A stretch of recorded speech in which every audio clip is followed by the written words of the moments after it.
Hello, everybody. This is Dr. Kevin Connors for another episode of Connors Clinic Live. Today's guest is JW Biava.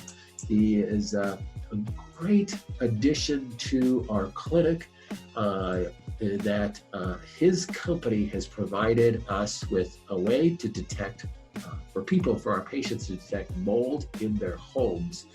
Where that can be kind of an insidious thing where, do I have a mold issue? Is that my real health problem? Well, certainly, even if it isn't the major cause of your health problem, it can be a contributor. So JW is going to talk to us about some exciting things and products that he has that are really, really affordable, that you can detect if mold is an issue in your house. We highly recommend that everybody do this. This is so important because that little spark of a biotoxin in your body can spark this problematic chronic inflammation in our body. So JW's got a lot to say about this. We're going to have him back several times on this. Again, if you like this, make sure you hit the like button, share it on Facebook, share it on Twitter, and if you're on YouTube, make sure you subscribe and hit that little alarm notification so you don't miss any of our upcoming episodes. Let's jump right in with JW.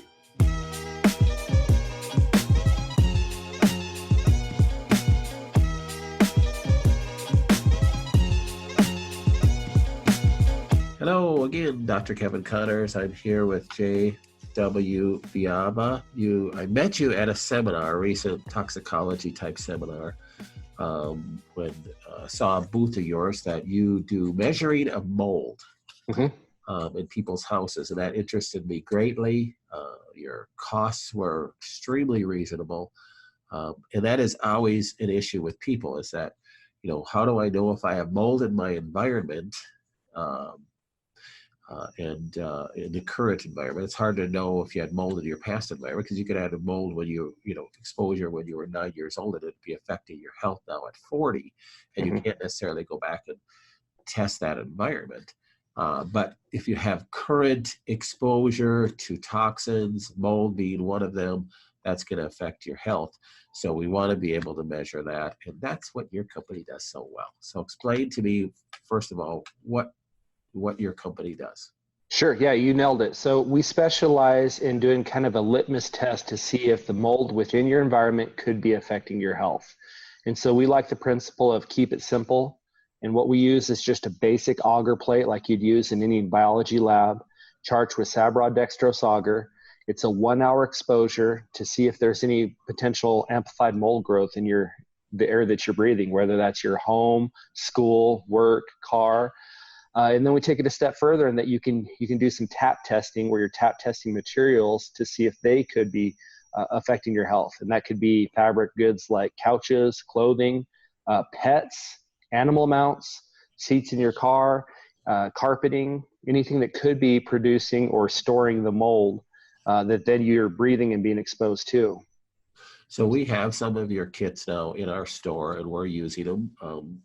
I got to do a test in my house. My staffs are all doing tests of their houses and their environments because of ill health things that they're dealing with. And we just want to try to decrease this overall exposure of anything that could be injuring a person's health. And that's the secret. So how did you get into this? What was the thing, the impetus that got you down this line? Boy, it's hard to even pinpoint when the story begins, because, when I look back, I now know that I was mold exposed throughout my life growing up in Oklahoma, visiting my grandparents that had lots of water leaks. And I was very, very sick most of my life until really just a couple of years ago, when finally the detox got me down to where my immune system can handle toxins. So there was kind of a background foundation of illness in my life. When I was 13 years old, I started working for my uncle and dad in the largest laboratory in the Southwest called Assegai Laboratories to buy my grandpa's BMW from my uncle. And so from 13 years old on, I was in the environmental testing arena. I decided to go to college to get a chemical engineering degree with an environmental emphasis, knowing I was going to come back and run the laboratory. So when I came back, I was running the laboratory doing basic air, water, soil testing, our laboratory started in 1980, really doing asbestos, and then advanced into various air quality, indoor air quality, industrial hygiene type testing. So when I'd say it was about 17, 18 years ago, we really started to understand mold was the majority of the impact in indoor air quality, industrial hygiene. It was really starting to be understood. During that time, my current wife, she wasn't my wife at the time, her and her 5-year-old daughter were deathly ill, and we determined it was from mold. And so the quest to keep myself well and to help my wife and daughter really has advanced me down this path. So we spun off Immunolytics from Assegai. So Immunolytics Laboratory specializes in doing mold testing really in the medical arena for doctors and their patients that are concerned that the environment may be contributing to their disease state, whatever that may be. And so we've been doing that testing now for many, many years, trying to fine tune it with this balance between cost and information.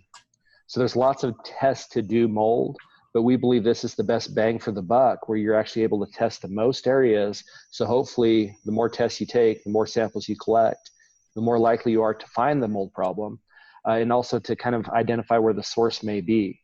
And, you know, we have clients that even $68 for 2 mold tests is too much for them. So that's why we introduced just buying the plates for $3 a piece and just setting them out to see if you have mold. Our intention really is to try and have a solution for everybody. Everybody can do some form of testing and get an indication of if their environment's affecting their health.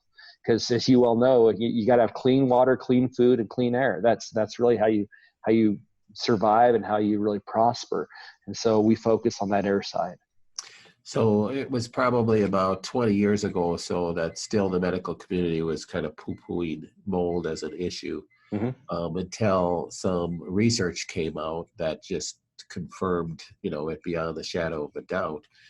And then the problem comes into, how do you confirm that the person's problem is caused by mold? And that's where testing like this can be so beneficial. So we've used tests in the past from different companies that were more costly and came with less of a data readout. That's what interested me in your company. So I'm excited to get this in the hands of our patients. Now you talk about air quality, and I like the term that you used. I didn't write it down, but what did you say for air quality? The indoor. Indoor air quality or industrial hygiene? Industrial hygiene. I like that term.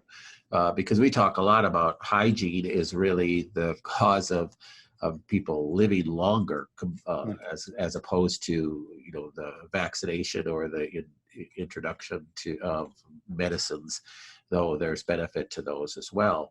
But it is really plumbing that and internal hygiene that has increased the life expectancy of people. But one of the problems that we have with sealing up our environment is that mold can get trapped behind walls that you can't see. Right. I have a good friend that it was about 8 years ago that he and his wife nearly died. They had built a brand new home, and there was just a drip leak in their bathroom plumbing behind the wall, which was an adjacent wall to their bedroom. You could see no mold on the outside, and finally, they were so sick they decided to tear that sheetrock down. Their entire studs, everything were just rotting away with black mold. So this is something that this can pick up. That's how they actually picked it up, is through an auger plate when mold came up super high, though they couldn't smell it. You know, so speak a little bit to that, where you got this hidden sources. Well, that's very accurate, that most often it's hidden sources. So the real problem is, you know, that we use building materials and building techniques that make our homes and offices into incubators. So, you know, we have perfect food sources and drywall and 2x4s and insulation that has paper backing, and all the food sources there, all it needs is a little water to grow, because of course mold is ubiquitous in the environment. It's everywhere. And so it's there, you put a little water on some organic material and it starts to grow. That interstitial space, the wall space and ceiling space, is the really the primary problem, because you can't see it. You don't know it's there, and so you can't address it.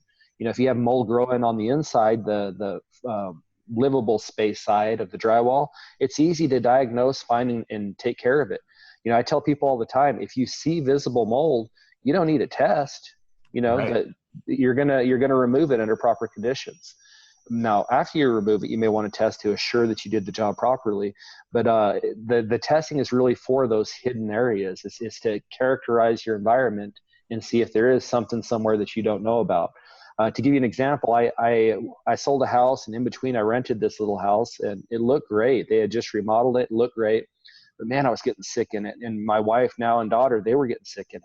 I said, man, what's going on? So after a good rain, I took my infrared camera and I went into the house, and it was a flat roofed house, which was mistake number one. I found 13 different roof leaks that never manifested inside of the house.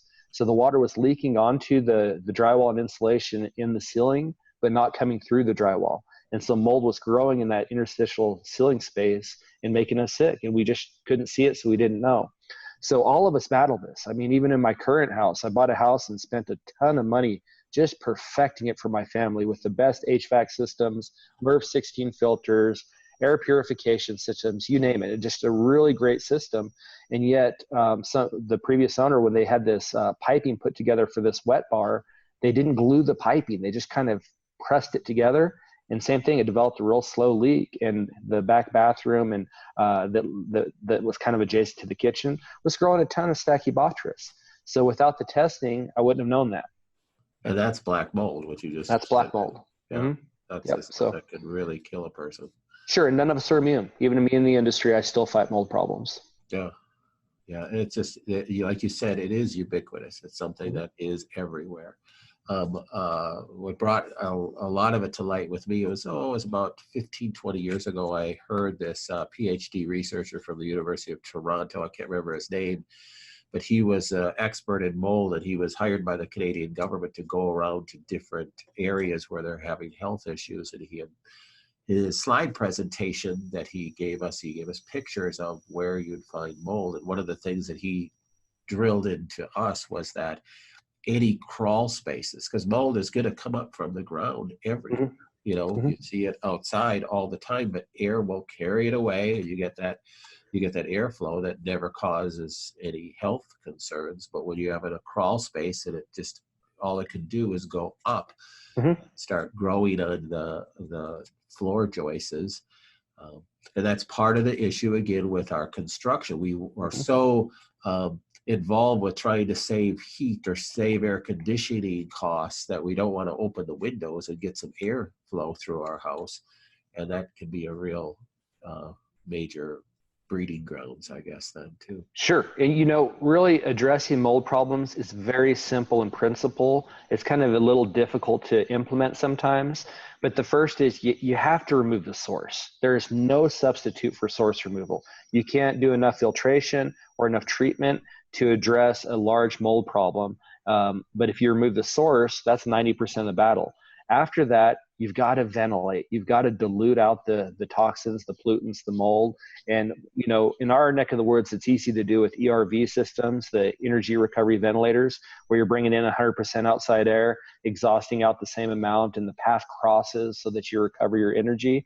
Those work wonderfully here. I know I have a good friend in Kentucky who put one in, and he ran it on high with 95% humidity outside, and his ductwork started dripping because he brought in too much humidity. So I throw that caveat in there because you have to be a little careful with how you introduce fresh air. You can create a problem by doing it.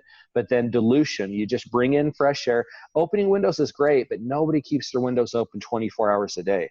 And since the buildings are sealed up so tight, it's real nice to bring in air. A lot of environmental biologists, they'll recommend positive pressure HVAC systems where you're bringing in some fresh air into your actual air conditioning or heating and distributing that throughout the house in a way in which you're bringing in more than you're pushing out. And so it creates kind of a positive pressure. That's great, but most of us can't afford to modify our HVAC system. Yeah, so you got to find really costly. Oh, sure. So you got to find some way to increase dilution of the toxins, whether that's opening windows, using some type of exhaust fans with controlled air coming in, an ERV system, whatever it is, you've got to dilute out the pollutants. And then way down the list would be filtration and treatment. So, you remove the source, you dilute. Those are the best things you can do. But if you really want to polish it off, good HEPA filters or air purifiers or some of the fogging treatments, botanical fogging treatments, those are all wonderful ways to polish off your environment. But really, if you can remove the source and you can dilute out the toxins inside, you've got most of the problem. Well, I want to have you back on again. We can talk about those solutions. Right now, we got to find out for people if it is an issue in their house. Okay, sure. So getting people to order the kits is important. You can get them right from your website. We sell them for the same cost on our website as well. Really important to do that testing because you cannot have any smell of mold. Oh, I don't think I have mold. It doesn't smell like mold. I've checked behind the toilet. I've checked everywhere. But it can be in the sheetrock because anywhere there's paper, like you said, it's going to wick up water. And then that is a source of growth. That is an incubator in itself. So we want to test for mold. And I'd like to get all my patients tested for mold. That's why I was so glad of the inexpensive your product and the testing and the report that you get for that. And the consultation that you guys give with every testing is just fantastic business practice. I applaud you for that. Well, thank you. You know, and let me point out there too that 50% of what we do is the testing. The other 50% is on the consultation. So we don't ever want to tell somebody, hey, you have a problem, good luck. We want to say, hey, you have a problem. Here's some steps you could take to improve your environment and try and point them down a path. And sometimes that path is, call an inspector to really find the source of moisture. Sometimes it's as simple as dilution or improving filtration, cleaning up carpets, things like that. But we really try and help people down that path. That's great. Yeah. Well, would you be willing to come back on and we can talk about some solutions? Yeah, of course, anytime. Yeah. Well, thanks, JW. I appreciate all your insight, your knowledge, and really appreciate what your company is doing for people and improving the health of my patients too. Great, we appreciate it. Yeah, we're here for you, whatever you need. All right, thanks again. Yes, sir. Bye-bye. Thanks. Bye.